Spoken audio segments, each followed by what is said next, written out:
The flood lifted the forest until it felt like we were moving a skiff through a drowned room. The trunks stood like pillars, and the crown light sifted down in a slow green. I kept the logbook inside its slick bag on my knee, and my calipers clipped under the thwart where my hand could find them without looking. The motor coughed once and settled, the smell of diesel braided with wet bark and leaf tea. We took a winding path that locals knew by muscle, not line, between trees where roots were all rumor now. I said the day's method out loud to steady us. Retrieve set nets, record effort, measure a working sample, note bycatch, store 3 water vials at the head, middle, tail of the set, confirm mesh with the gauge, photograph anything that argues with the map. Speaking the work makes the work real. The river radio rasped on my shoulder with the morning check. Observer, base, report when you're on the first set. I thumbed the mic and kept my voice even. On the first run toward the floodplain, heading for the line near the stand of Lupuna, channel still pushing hard. We'll report at pickup. There was a pause, a half breath of static that sounded like someone thinking. Copy, the voice said. The pilot, a broad man with river eyes, nodded without looking at me and bled off the throttle. In flood, land has a way of pretending to be water, and water has a way of pretending it never learned to stop. That was the reason I was here. Patterns matter when everything moves. We found the first buoy snagged gently among branches that had not seen daylight for a season. The float pecked the trunk with a hollow cluck, not fast, not slow. Each tap set a little ring on the surface, concentric, patient. I told myself that sound would be today's metronome, the tap that keeps you from rushing, the reminder that every fish and piece of wood and coil of line has its own beat. I reached for the line with the boat hook and felt the old oddness of touching a rope that had learned the water's skin. It was slick and unaccountably warm, like it had been holding someone's hand under the surface. The pilot leaned to the gunwale while I passed the lead to him and set my feet where the planks stopped humming. We hauled a few arm lengths and the gill net rose in a pale curtain. Silver and brown bodies winked in and out of the wet. Some caught head first, some bagged in the mesh by a dorsal fin like jewelry snagged on cloth. Routine said I should pick a working sample, measure length with calipers nose to tail fork, note sex when obvious, record deformities, then release what was not kept. The rest was the cruise, legal as long as mesh and species matched the book. I worked to that rhythm while the pilot kept us steady with the push-pull. He watched the tree line instead of the net, and I watched his face because faces sometimes tell the river faster than words do. My first measurements were a comfort. The close sameness of individuals you expect in floodplain catch when the water spreads everything thin. But as I slid the third fish from the net and set it on the measuring board, something tugged in that quiet part of my head that knows patterns by feel. I had just written down a length that put the fish inside a familiar range, and when I looked at the float, the tapping changed. Not faster, not slower. A small shift in spacing, 2 light knocks, a breath, 1 more. It was nothing, probably the boat easing on a root. Even so, I wrote in the margin, float taps changed as sample taken. Possible coincidence. I am careful with the word coincidence out here. It can be a way of not looking. We eased along the set and pulled more net in. Branches brushed my shoulders and left cool streaks on my shirt. I stored the first vial from the head of the net, then the second at midline, and felt the small click of the cap seat like a promise. The water had a faint tannic smell, tea and mud and leaf tannins, and beneath that something metallic that I did not like. I wrote odor metallic under water notes. The pilot cleared his throat and said, not quite to me, that the channel had cut a new thought through the trees last week, that he had seen floating grass where grass did not belong. I nodded and said I would mark it after we finished the set. The more we hauled, the more the catch felt wrong in a way the book does not prepare you for. Not illegal, not even uncommon in species. Wrong in arrangement. Sizes rose and fell along the curtain like a tide chart someone had drawn for a different day. It is normal for fish to sort themselves by how a current pushes on gills and fins. They take the holes that suit their bodies. But this felt deliberate. Scallops of larger individuals alternating with runs of smaller, as if the net had been thinking in runs and columns while we slept. I called for a second sample from a different section, and the float tapped again with the same little phrasing. A few knocks, a pause, another. I did not write that one down. It is easy to see rhythm in any series if you are tired. We reached a snagged branch where the net had doubled back on itself, and there, nested in clean water, were bodies of a third species that should not have been thick among roots at this stage. They were intact, not chewed or shredded, just stopped. Their scales had a dull bloom like coins handled too long. I set 2 aside for photos, and the pilot made a small sign with his thumb on the gunwale. You see that among river people when something scratches at the back of their belief. He did not say to throw them back or to keep them. He only set his jaw and watched the float. The radio ticked again, a small breath, then our call sign in a voice that was too smooth.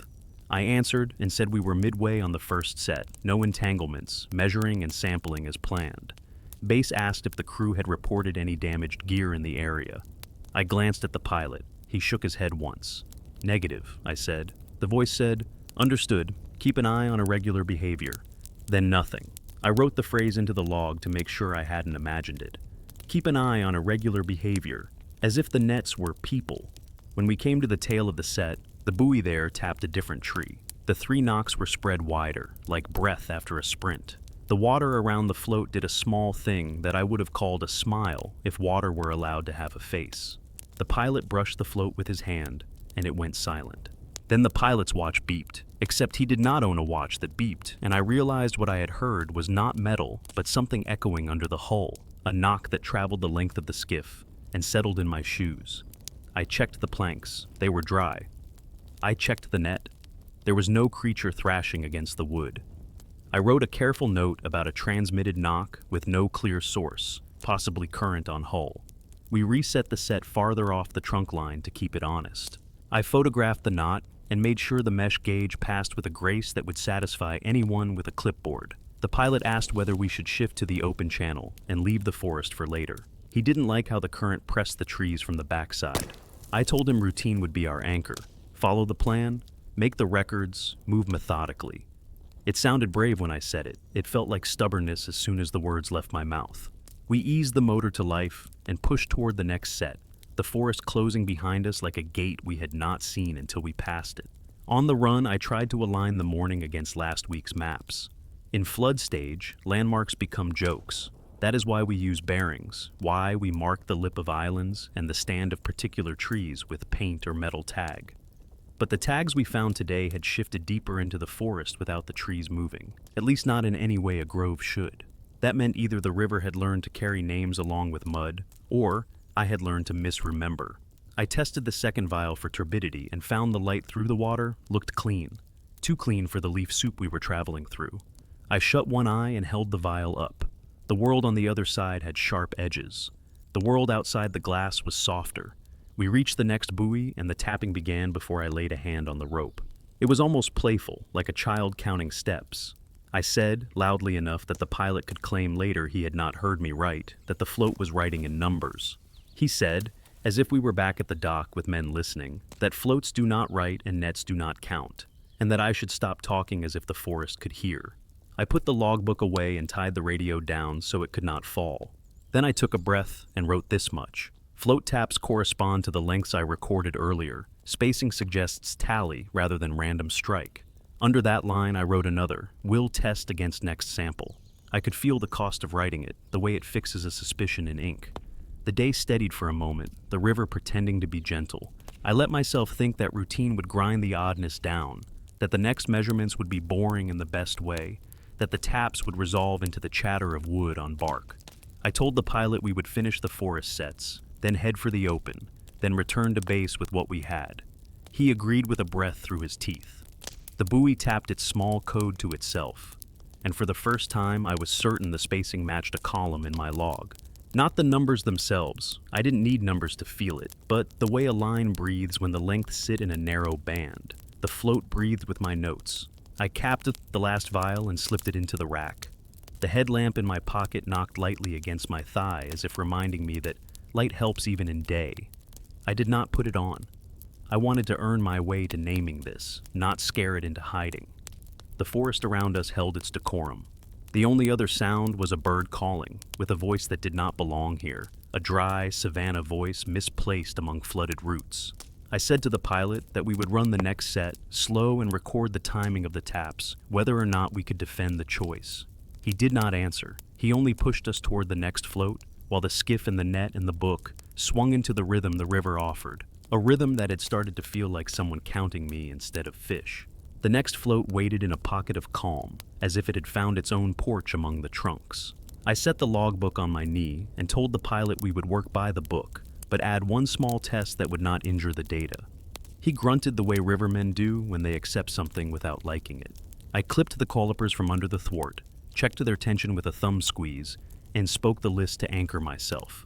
Confirm mesh, photograph knots, sample water at 3 points along the set, measure a working handful of bodies across the curtain, verify species mix against season, release anything that argues with law or sense. He pulled us close until the bark bruise on the trunk sat at shoulder, a mark somebody else had left in another flood. The float tapped once, then again after a breath, then rested. I let it be. I did not want to teach it that I was listening. We lifted the line and the net came up in a slow, clean sheet. Fish showed their sides and then covered themselves in mesh like they were ashamed.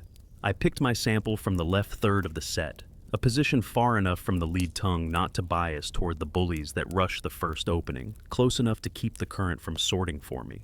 Routine saves you from stories. I laid the first body on the board and closed the calipers from jaw to fork. The length sat inside a band I had seen all week. I spoke the species and a soft descriptor instead of numbers and wrote those words in the book.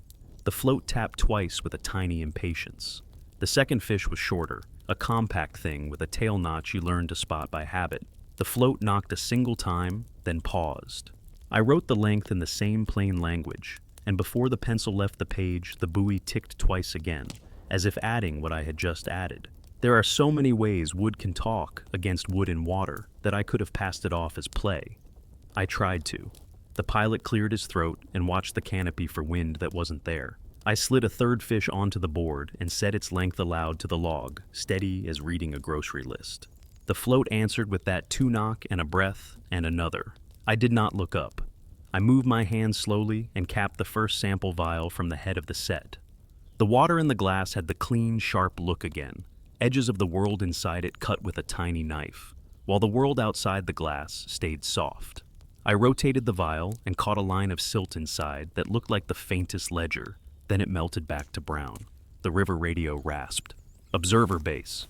I pressed the mic fast so the pilot would not feel alone with whatever the flood had decided to be. Go for observer. The voice came level, almost bored. Reports from the upstream crew say new timber moving in under the varzea like a slow train. Advise limited time among trunks. Consider channel work until flow normalizes. I could feel the pressure in that word advise. I said we were midway on a set and would shift after one more run in the forest. The silence that followed was long enough to hear the buoy tap once more. Copy, the voice said. Document irregular behavior. Then only static, a soft exhale that sounded like someone counting. I told the pilot I wanted to try something, that it would stay within the lines. He set his jaw but nodded.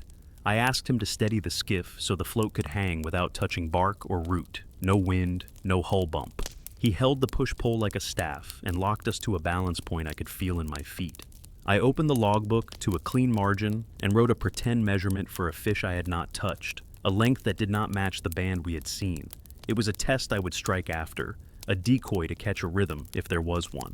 The float tapped once, waited the length of 2 slow breaths, and tapped again, twice in quick succession, a pattern that matched the shape my hand had just made on paper, more than the size of any living thing in my crate. I felt foolish and a little ashamed. I hate games with records. I drew a single diagonal line through the false entry to mark the test and wrote the word void beside it, then returned to the fish and to work like I had never strayed. I measured 5 actual bodies in silence, writing each in the same plain voice. The buoy matched the pace of my pencil, not every entry, not enough to make a statistician happy, but enough to make a field worker's neck itch. Between taps, the hull gave a small, sympathetic knock, as if the sound had learned to travel the skiff's spine. I put down the calipers and took the midline water sample. The metallic edge on the air rose and then faded like something thinking about speaking. Inside the vial, a single brown thread wandered up from nowhere and laid itself across the glass like the ruled line of a school book. I turned the bottle in my hand. The thread slipped and broke into a swarm, and the illusion was gone. I logged an innocuous note, transient filament in sample, likely flock. The pilot asked if I wanted the headlamp. which was his way of admitting he felt the day's light thinning, even with full sun. False sun on the leaves. I said yes and clicked it on, not to see the fish, but to throw a narrow beam across the float. In the circle of light, the buoy steadied, and for a handful of breaths, there were no knocks. When I lowered the beam, the tapping started up again, softer than before, an almost private counting like the way some people move their lips at a sermon when no one else is watching. I smelled the tannin in the iron and tried to decide whether the headlamp had quieted a fish or a rope or my own superstition. I shut it off and slid it back into my pocket where it could remind me with its weight that I wasn't imagining tools. We finished clearing the set, released what needed releasing, and reset the net with knots I photographed, tags that would satisfy anyone at a desk. The pilot suggested again that we move out to the open, pick a channel haul, leave the drowned room for last light. I could hear underwater timber in the distance, the far, hollow clatter of trunks touching other trunks, a slow, rolling argument. I wanted to do what the voice had advised. I also wanted to know whether the float was writing my book or only echoing my nervous hand. Moral courage is sometimes the same as stubbornness. I said we would run one more forest set, slow and clean, then shift. The pilot tapped the push pole against the bottom so gently that it felt like courtesy. On the way to the next buoy, the forest insisted on a new geography. I have learned to distrust memory out here. The water lifts trails and lays them down wherever it likes.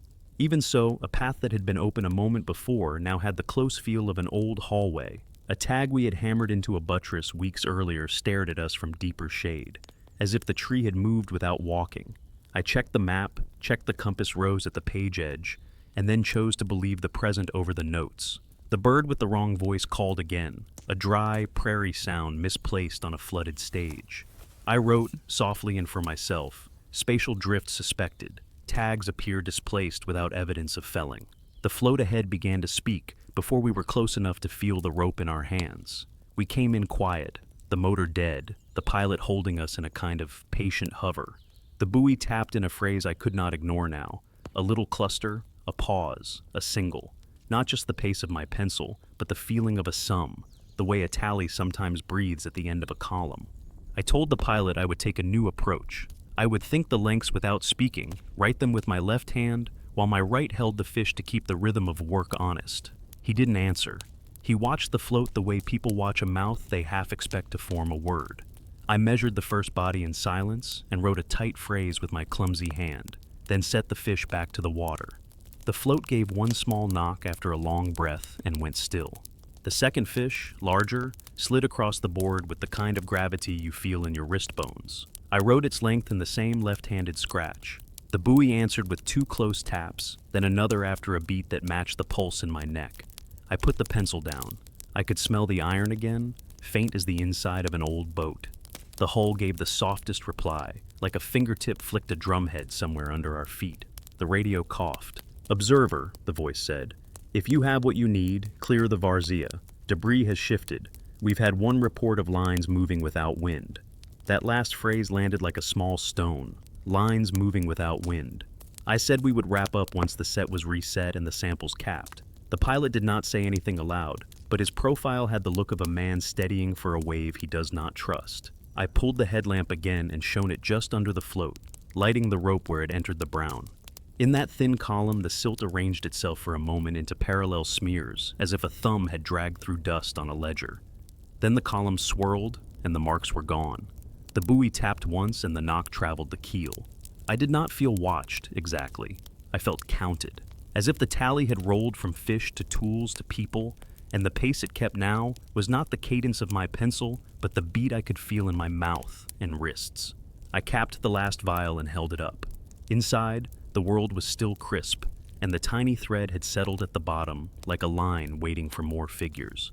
We reset the net with hands that tried not to shake, though nothing in the day could be called dangerous in any ordinary way. When the rope slid through my fingers, it had the subtle warmth again, as if it had been held just under the skin of the water by something patient. I rubbed my palm on my pants and left a dark streak. The pilot pulled us backward without looking away from the float. The buoy tapped its small phrase as if to see whether I would finish the column it had started. I closed the logbook and strapped it under the thwart, not out of fear of water, but to remove the mirror it had been offering. Then I told the radio, in the same even tone I use for weather and catch, that we would be shifting to the channel after one last pass. The forest listened and did not comment. The float counted once more, and the knock ran through the skiff in time with my breath. We slid to the next set with the motor quiet and the pilot working the pole like a thought he trusted. I told him I wanted the float free of every surface so we could hear only what the rope and water had to say. He eased us alongside until the buoy hung in a pocket just clear of bark and root. I set the logbook flat and clipped the pencil to the page so it would not escape if the hull argued. The headlamp sat heavy in my pocket. The calipers lay where my hand could make its old reach. I said the plan low enough that the forest could ignore me if it wished. Isolate the float, confirm mesh, measure a handful across the curtain, cap the 3 vials, photograph knots and tags, reset clean, shift to channel. Saying it put my nerves where the work could hold them. The buoy tapped, not touching anything, and the knock ran under my feet like a small current inside the wood. Short, then short again. A pause you could fit a shallow breath inside, then another single. It was a friendly phrase if I chose to hear it that way. The pilot steadied us so the rope hung plumb. He said nothing. I lifted the lead and brought the net up slow.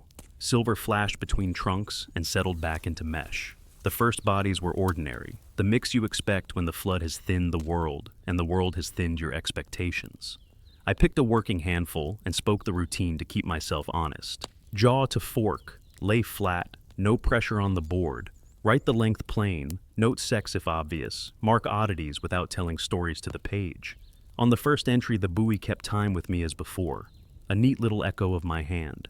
On the second, it waited until the pencil left paper, and then it knocked twice like a teacher marking where you should carry. The third stayed quiet longer than my breath and made one soft sound at the edge of silence. I let the last fish slide from the board back into water that smelt of leaf tea, with an iron hint that did not belong. I set the calipers down and lifted the headlamp just enough to lay a thin stripe of light under the float. In that narrow column, the brown showed thread lines that looked for a heartbeat like ruled paper. Then they blurred and were gone, as if offended at being seen. The radio came alive in that same even voice. Observer, base, debris is moving faster beneath canopy. Advise channel work. Repeat, advise channel work. Document irregular behavior if observed. The pilot looked at me without turning his head. His eyes said, follow orders. Mine said, give me one more clean look. He held the pole and made the skiff balance so still I could have set a coin on the gunnel. I called back that we were concluding a final forest set. The pause was longer than before, filled with a faint hiss like breath over teeth. Copy, came at last, clipped too neat to be a local voice. My skin prickled under the shirt. I wanted to push the idea out past coincidence without breaking the day. I opened the book to a page from earlier in the week and rested my thumb on an old column. The float knocked, a small cluster with a shape that made no sense except against memory. It carried the feel of a sum of similar lengths, the way a narrow band breathes at the end of a day when every fish seems born from the same mold. I told myself I was seeing patterns in tea leaves. To prove it, I shut the book and tucked the pencil behind my ear. I kept still as a post and counted in my head without numbers, only the beat that lives in the mouth and wrists. The buoy stayed quiet for as long as I kept my mind blank. When I let the beat back in, it answered, soft and sure, short, and a pause, as if it had been waiting for the door I had just opened. I asked the pilot to hand me the float. He scowled but leaned and scooped at it so the line still ran straight down. I took it, like you take a living thing, careful not to press. The wood felt warmer than water makes things, a low warmth like the last heat in a stone after sunset. I turned it and held my ear close. The knock came not from the float, but through the rope, a tone that suited fiber more than bark. The skiff answered with a body note that had begun to feel familiar, a little pulse that touched the plank under my heel. I said nothing more to the pilot. We have our separate realms. He keeps us straight. I look for trouble where arithmetic lives. I worked the set. I measured and wrote without speaking. The buoy kept its own counsel until my pencil hesitated over a fish that fell outside that week's quiet band, not wildly, only enough to make a field worker pause. The buoy tapped twice fast, then once after a held breath, like someone who wanted to mark the entry with a small flag. I pretended not to notice. I finished the handful and capped to see the head vial. Inside the glass, the world stayed too crisp. Edges cut fine, while the flood around us held the soft of leaf and tannin. A thin brown thread drifted up from nowhere and laid itself across the inside like a line waiting for figures. When I touched the bottle, the thread lifted and frayed into nothing. I wrote flock in the margin to anchor it to something plain. We released what should be released. The pilot reset the mesh while I photographed knots and tag. The tag's metal looked newer than it had last time, though I knew that was a trick of light. I reached to tie the last hitch and felt the rope hum in my palm with the faintest suggestion of a pattern. Not a steady vibration, but an intention. I let go. You can laugh at yourself only so much before the forest accepts the joke and you become part of it. I told the radio, flat as weather, that we would clear the varzea after this pass. The voice answered with a clip to firm and a repeat of the advice about lines moving without wind. It said the words like something you might read from a page that had been read too often. We backed away and pointed the bow toward a deeper corridor. The pilot kept the motor idle and used the pole so we could listen. Somewhere upcurrent timber knocked timber with a hollow clatter, like a slow train behind the green. A bird with a dry country voice called again, and the sound jarred my ribs in a way I could not rationalize. A painted hay that belonged behind us showed on a trunk ahead, as if the grove had swiveled while no one watched. I marked the drift in the book without pretending to explanation. We slid past a place where the water ran cool over my fingers and then suddenly warm, as if the river had pocketed the sun and chosen to carry it here. At the next float, I did what I had promised the pilot I would not do. I asked for one more test. He let the quiet settle until I could feel it weigh the skiff a little deeper into the water. Then he nodded once, the smallest permission. I stripped the net up through the brown without touching the buoy and kept the boat dead still. I opened the log to a blank sheet to get rid of the temptation of old columns. I placed the pencil and, with my left hand, drew a sequence of little strokes that mimicked nothing but the pace of my own breath. The float answered to my breath and not to the fish. It made short sounds when I breathed in shallow rhythm, and longer ones when I drew the breath down and held it. I stopped moving altogether. The buoy went quiet, as if it did not want to be heard lying. I put the pencil down like it was hot. The pilot said we were done. It wasn't a question. I capped the middle vial, then the tail vial, and slid them into the rack where they touched their mates with tiny glass sounds. In the tail sample, a flake of silt arranged itself along the wall, in a ladder that did not belong to any crystal habit I know. I turned the bottle in the light until the ladder broke back into plain cloud. On the hull under my feet, another knock traveled from stern to bow. One note, then another, spaced like someone counting out loud and trying not to get caught. I thought of names, of how a crew recites itself when a list is called before a run. The buoy spoke a phrase that had the weight of such a list and then fell still. We reset the net and left the buoy hanging. The pilot brought the motor up just above a whisper and nudged us toward the open. The forest tightened in a way I cannot justify on a map. Branches not touching us a breath ago now traced our sleeves like a careful parent. The water carried a sweetness for a few yards, then the iron came back like a nail held in the mouth. A long shape slid under the skiff and turned without hurry. It left no wake, only a suggestion that the world under the flood had corridors, and those corridors were busy. When we reached the mouth of the trees, the light changed from green room to the broad, hard glare of the channel. The wind found us on the first bend, and the hull felt honest again. The pilot exhaled in a way that made the skiff lift. I pulled the radio and said we were clear of the varzea and starting channel work. The voice acknowledged and asked for any notes on irregular behavior. I looked back into the drowned forest. The buoys we had left behind were dots among trunks. For a breath, I could have sworn that two of them tapped in alternating phrases, a polite conversation conducted out where no one stands. The timber train clattered somewhere upriver, and the sound reached us in soft, spaced beats. I wrote a final clean sentence because I still believe in records. Floats exhibited pattern tapping, not attributable to wind, hull, or contact. Timing corresponded with entries and breath.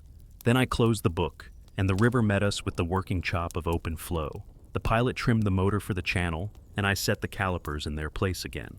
Routine is the best way to carry fear without breaking it open. We would set a net where the bank gave us a straight, take a simple run, and let the documents cool.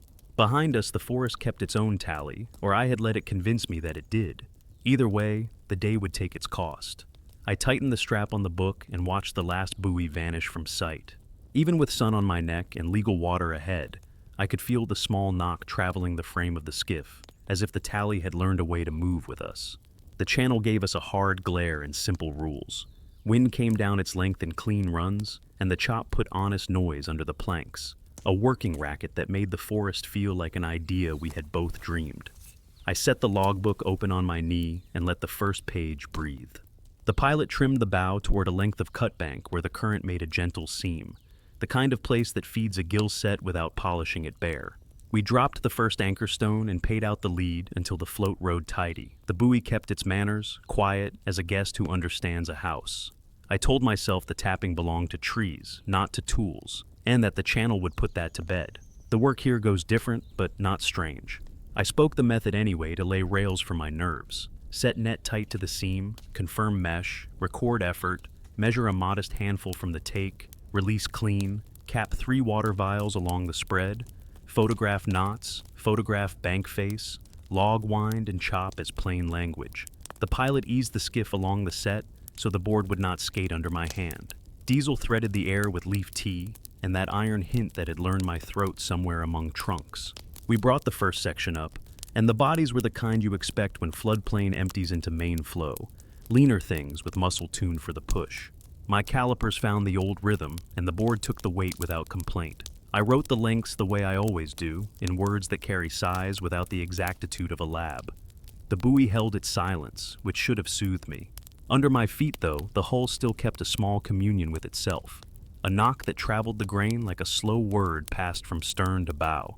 I told the knock it belonged to chop, and let the river pretend to agree. At midline, I rinsed the vial, filled it, and capped it with that tiny click that has comforted more than one field worker on days when comfort is a scarce thing.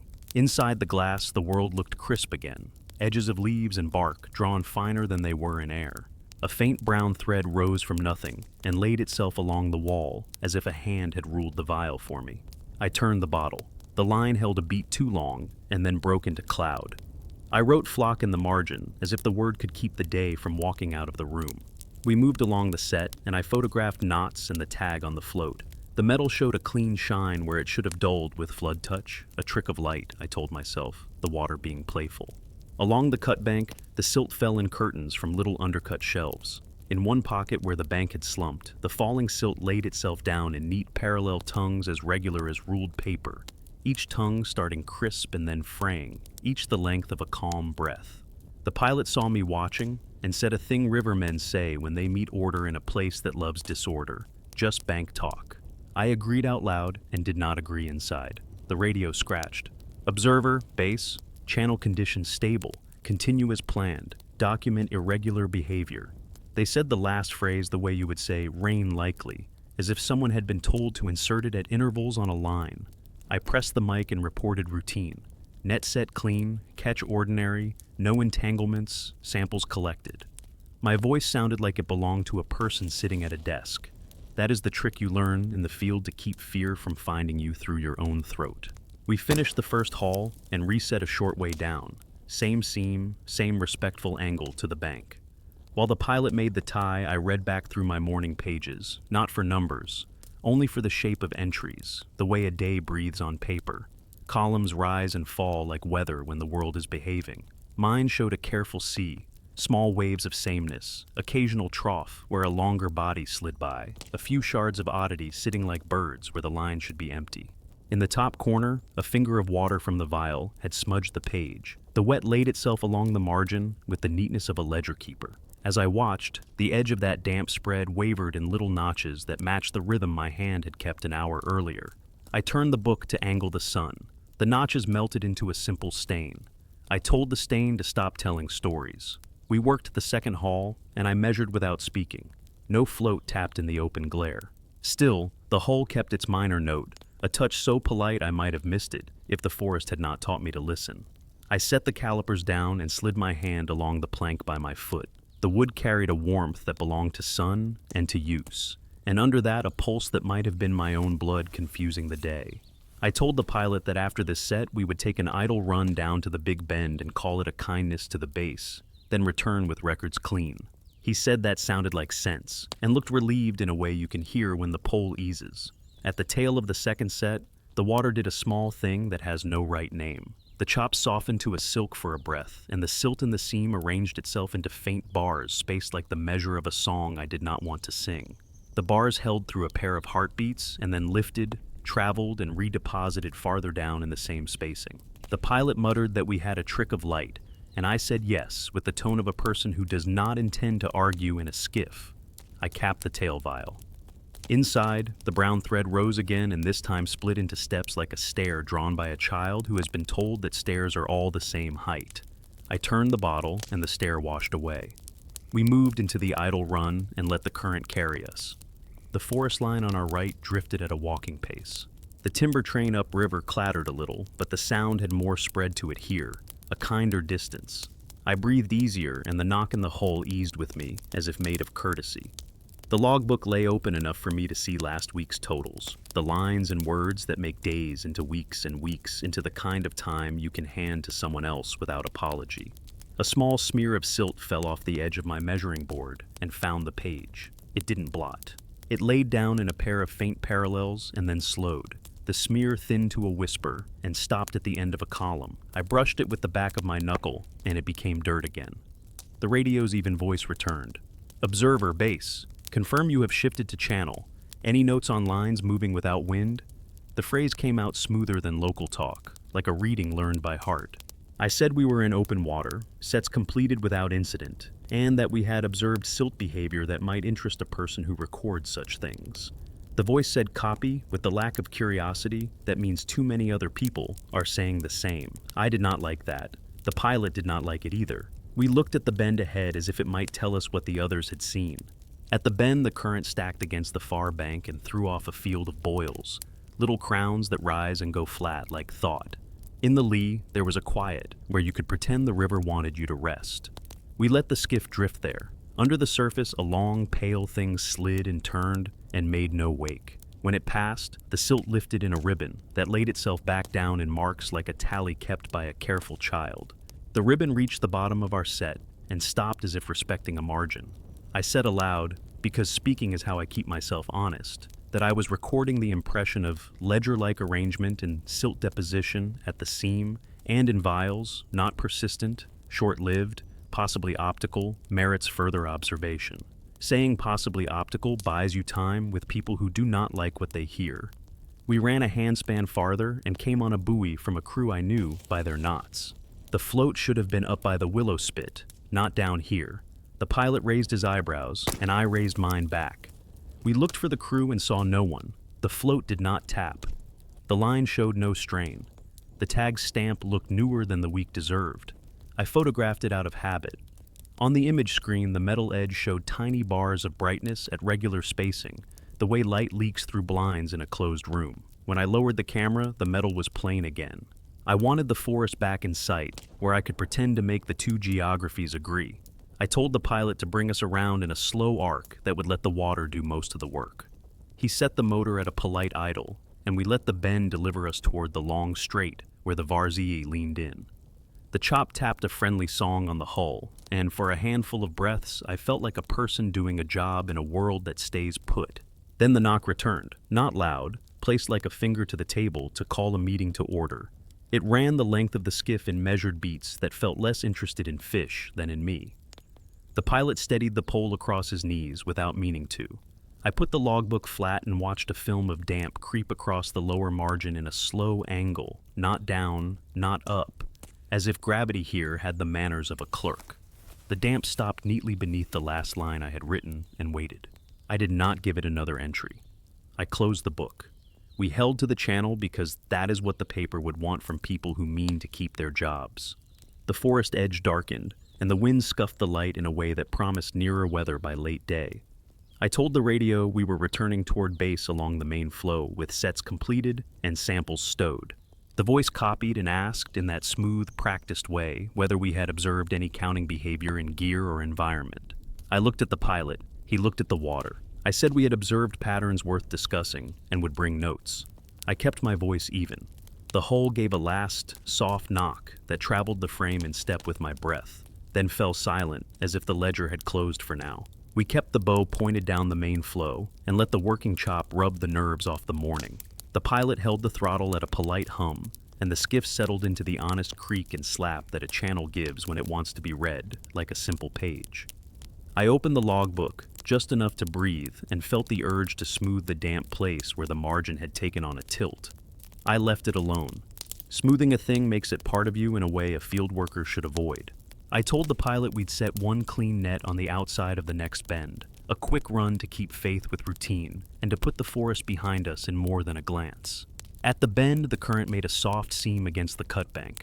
We dropped to the anchor stone and let the lead walk out until the float rode square. The buoy minded itself. No private tapping, no sly knock traveling the plank, only the plain rub of hull against chop, and the occasional holler of wind shouldering down the open. I said the method out loud in a tone meant for clerks. Confirm mesh, photograph knots and tag, measure a working handful, cap the vials along the spread, log wind and water in plain words, reset tidy. Speaking it put the day back on rails. The pilot eased the skiff along and kept us square to the board, so my hand could act like a hand, and not like a tremor. Bodies came up lean and right for this reach. Muscle tuned for push, colors set by the dull light of flood. The calipers found their old travel from jaw to fork. I wrote each length in the same stripped language, not courting exactitude, only giving the line a shape and a feel that would stand up later. The buoy held its peace. Underfoot, the plank carried the healthy racket of a boat, doing its job. In the midline vial, the water cut the world too crisp again, edges sharper inside glass than out. A faint brown thread rose, laid itself along the wall like a ruled line, waiting for a column, then broke to cloud when I turned the bottle. I wrote flock because you have to give a thing a small name before it takes a larger one. We were rinsing the tail vial when the radio gave a small throat clear, and then the even voice. Observer, base, multiple reports from across the reach, lines shifting without wind, floats relocating, tags appearing brighter than previous checks. Advise channel work only, document irregular behavior. They put the last sentence down like a stamp. The pilot met my eyes. He wanted the day brought home clean. I told base our channel sets were by the book, that we would complete this pass and return along the main flow with notes. The pause that followed it made room for a feeling I did not like. The sense that the voice lived in a room without windows, reading lines I had already heard in other mouths. We reset and drifted idling toward a wide strait, where the forest leaned back into view as a dark band. Along the bank, undercuts let go of their silk curtains of silt, and in one slack pocket those curtains laid themselves down in faint parallel tongues before fraying into honest mess. The pattern matched nothing useful except the itch I had been carrying all day. I looked away and counted the simple boat sounds to rinse it out. Cable groan, little slap, engine breath, the pilot's boot against plank. The hull gave a tiny private knock that kept time with my breath. I told myself I had taught it that trick with worry. We came abreast of a float that did not belong to our day. The tag showed knots from a crew I knew by their habits and a stamp I had photographed earlier in a different reach. The buoy made no sound. Its line ran down with the poise of a rope holding its own counsel. We scanned for the crew and saw no one. I took a photo to send later, and the screen showed a comb of bright along the tag at regular spacing, like light through blinds in a tidy room. When I lowered the camera, the metal was dull, as river metal should be. The pilot said, soft, that maybe the flood had learned a new way to carry things. I said softer, that we did not say that on a river with ears. We set a last quick net to make the documents whole. While the pilot worked the tie, I leafed back through the week. The pages showed the breathing of routine, sameness with the right amount of surprise, a few odd bodies where the world had thrown in its spice, empty lines where a set had come up sparse because the river had other ideas. The smudged margin from earlier had dried into a pale slope that ended neatly under a column. I felt foolish for letting a wet edge bend my head. I closed the book and rested my palm on the cover. The plank under my heel ticked, a small, measured knock that traveled the boat's length and ran out at the bow. I said to the pilot that after this haul, we were done with channel work for now, that we would idle home and become paperwork, that we would hand our fear to the page where it weighs less. He nodded, as if I had admitted something decent. We lifted the net. The take was ordinary until it wasn't. In the center of the curtain, a run of bodies had arranged themselves by size in a way that felt like courtesy rather than current. Larger to smaller in a gentle fall, each caught fair, each placed with a space between as even as breath. The river sorts fish, yes. A worker knows the feel of that sorting. This was arrangement. I drew air slow and put my calipers to the first. I wrote its length in the same plain words and measured the next and the next. At the edge of my hearing, something tapped. Not the float, not the hull. A faint, patient note like a finger on paper. I tried not to look for the source. I measured, I wrote, I released. The midline vial took its cap with a click that sounded too sharp in the open, as if the world had leaned in to listen.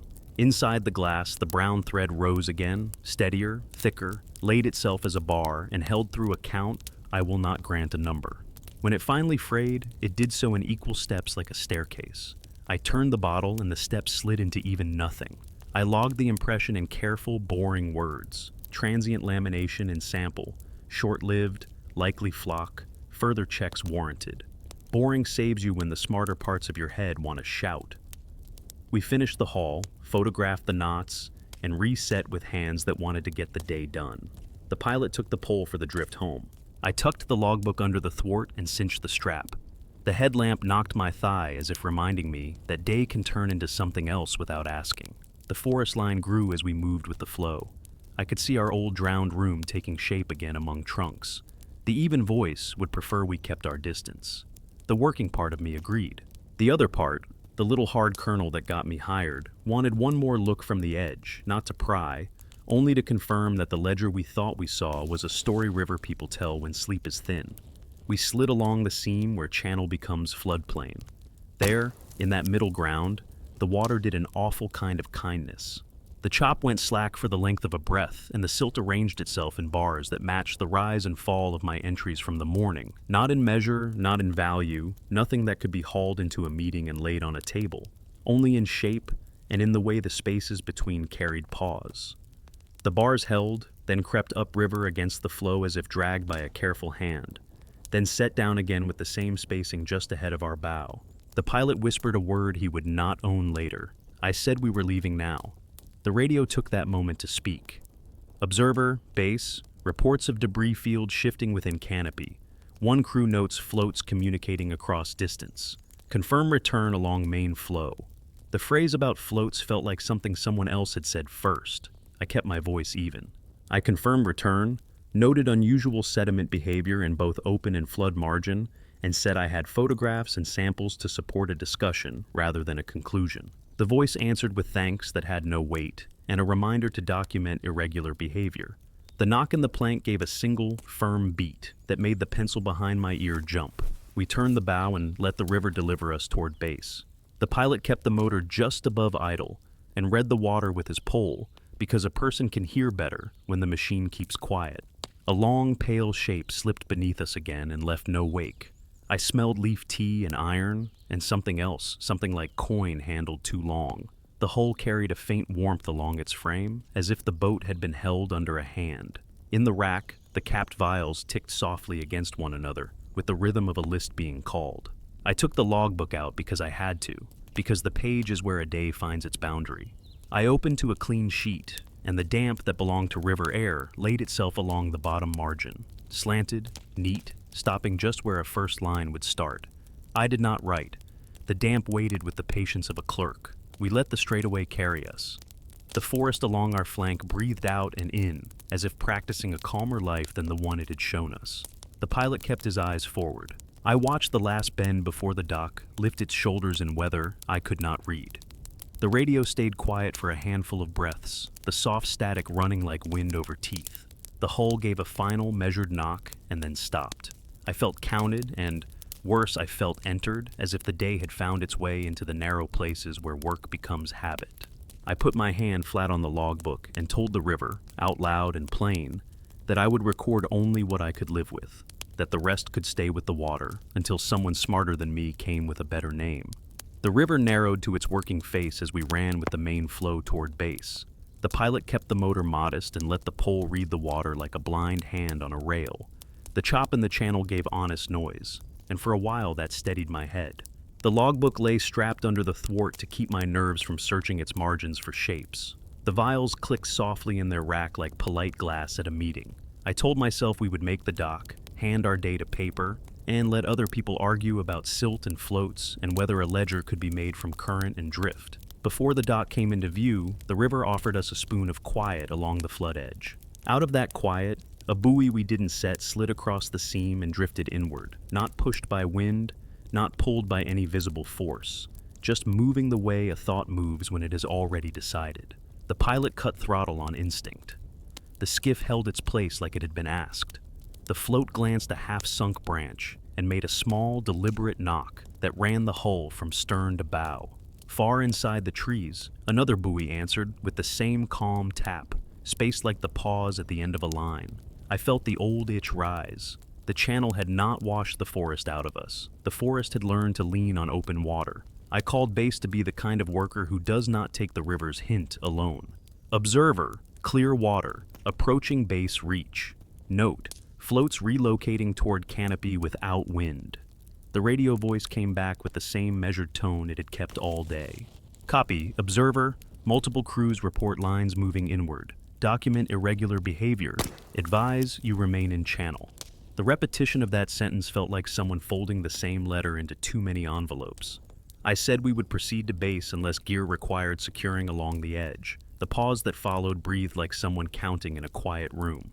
Proceed, the voice said. If recovering gear, keep records neat. The odd gayness of that last line made the hair on my wrist shift. We eased the bow toward the margin to check the drifted float, intending only to note, photograph, and pass. The pilot balanced the skiff so cleanly, the buoy hung clear of bark and root. The rope was warm in the way it gets when it has been held under moving water by something patient. I photographed the tag and knots. In the background of the image, the silt near the line curled into faint bars that matched the rise and fall of a column more than the chop of a channel. When I lowered the camera, the bars broke into plain brown dust. I wrote in the log without fat phrases. Float relocated toward varzea, no wind, line warm to touch. Silt near line briefly arranged in parallel tongues, non-persistent. The pilot wanted us gone from the edge. He was not wrong.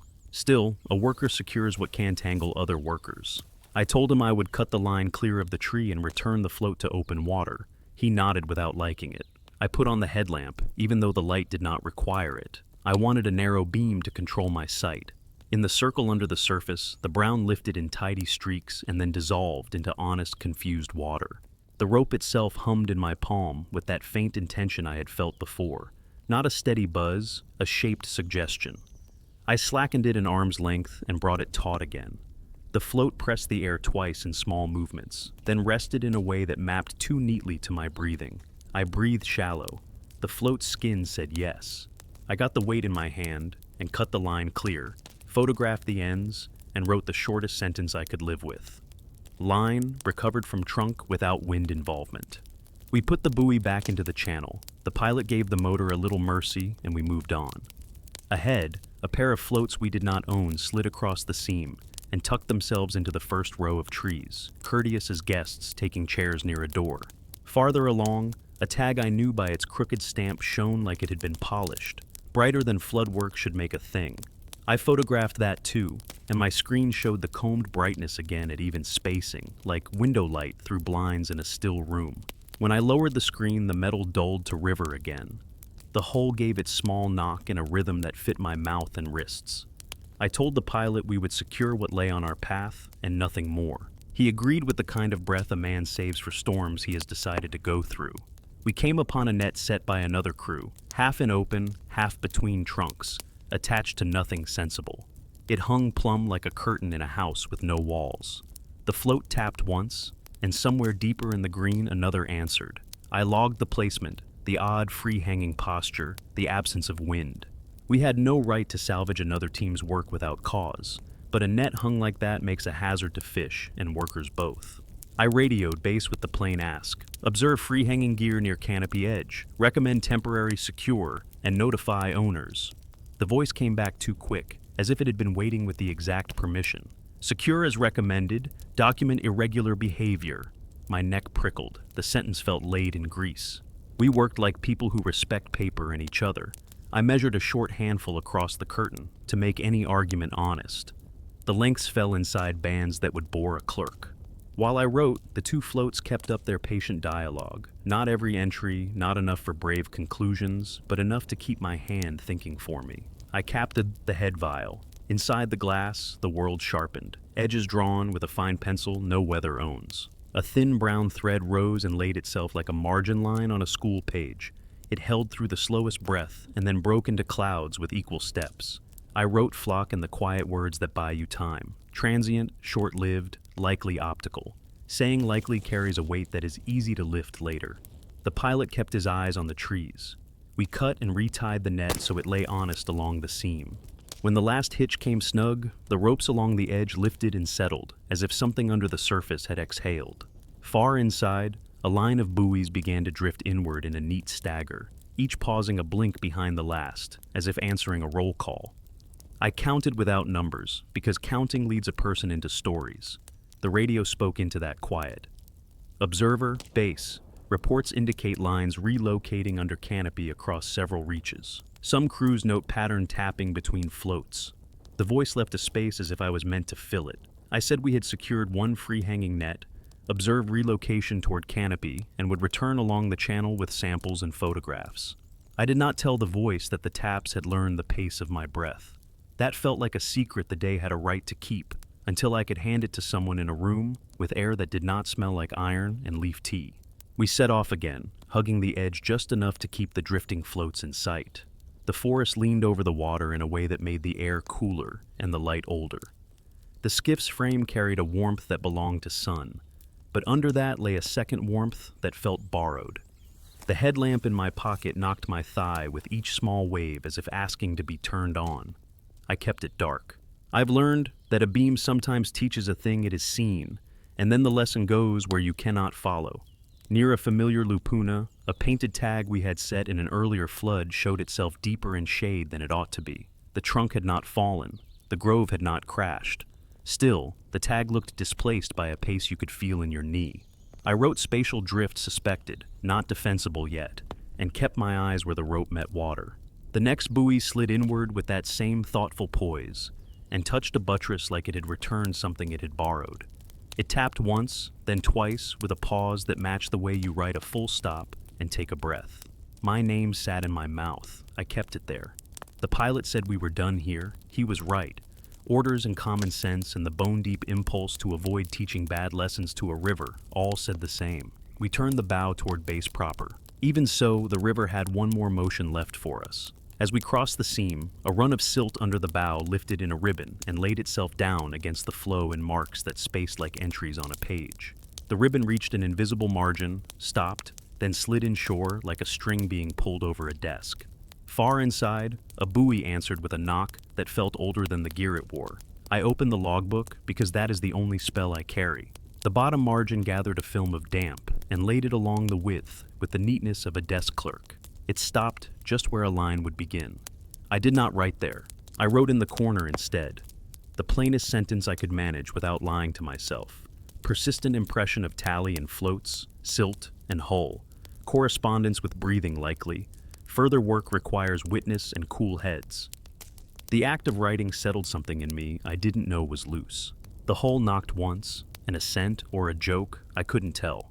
The dock came into view, a raised plank, and a little house of boards that had stood more than one season of flood. People moved on, it like figures in a careful drawing. The pilot lifted a hand, and the line handler lifted his.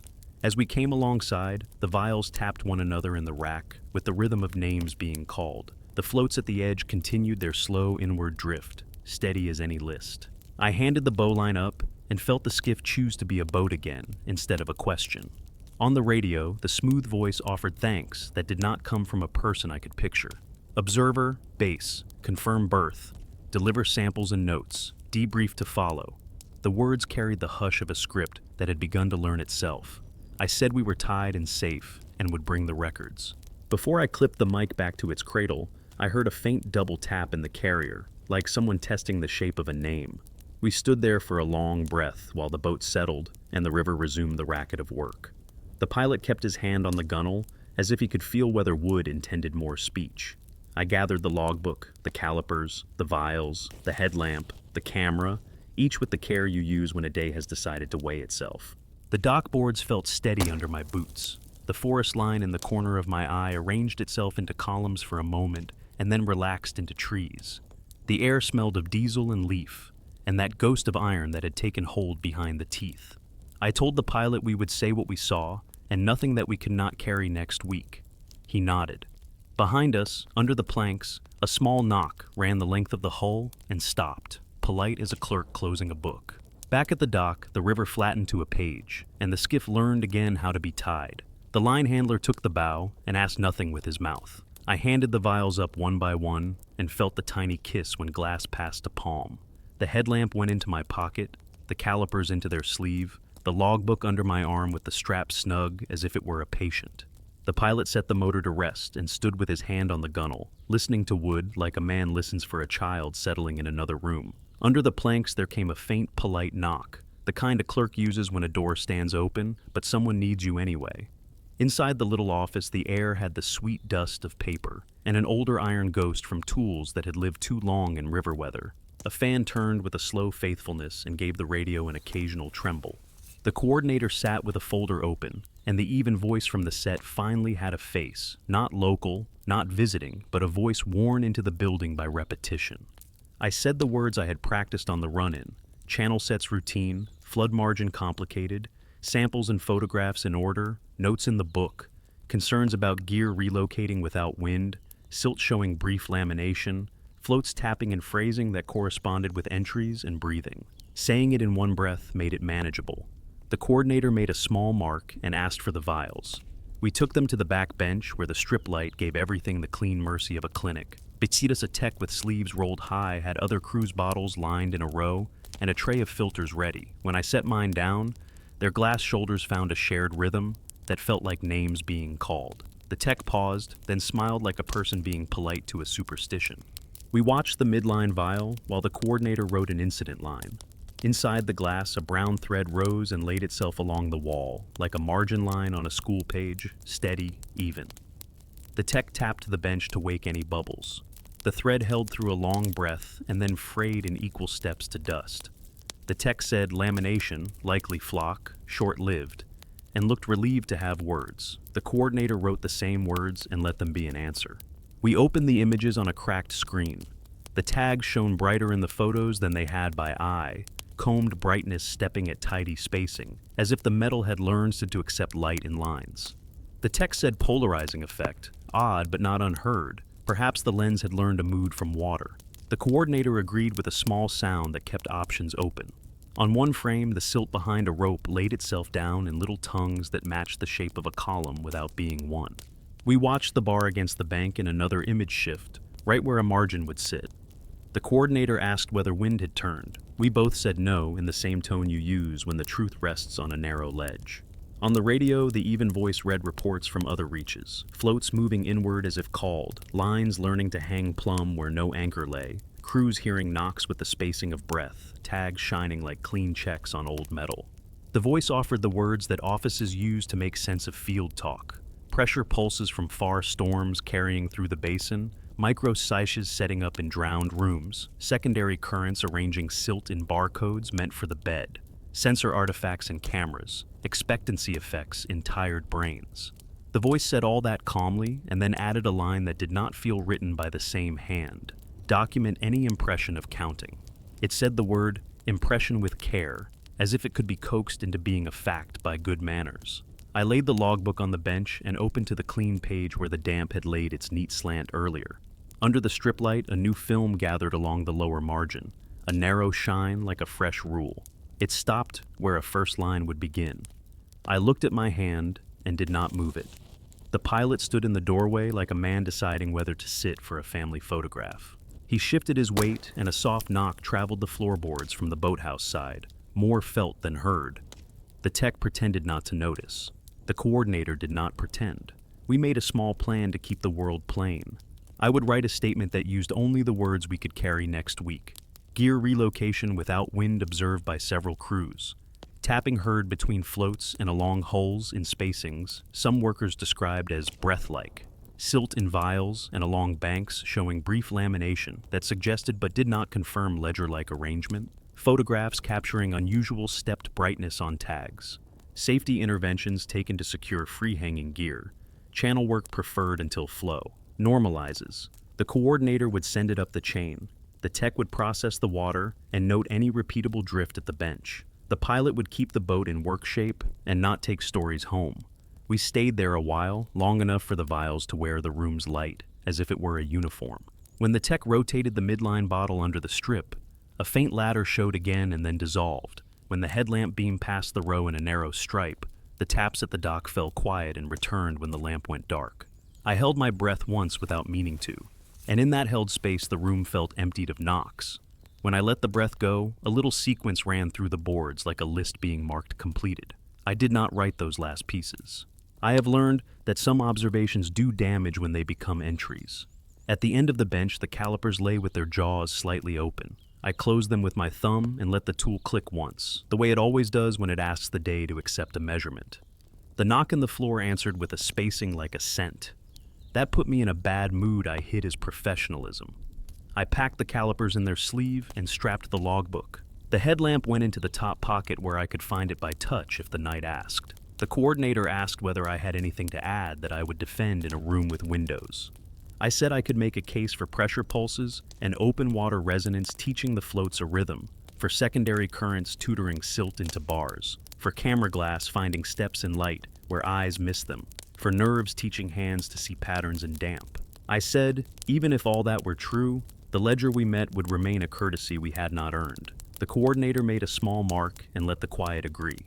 Outside, the dock listened without comment. Crews came in with their own vials, and their own stories spoke under their breath. Somewhere in the yard, floats stacked in a cage knocked once, then paused, then again, a gentle conversation in mild weather.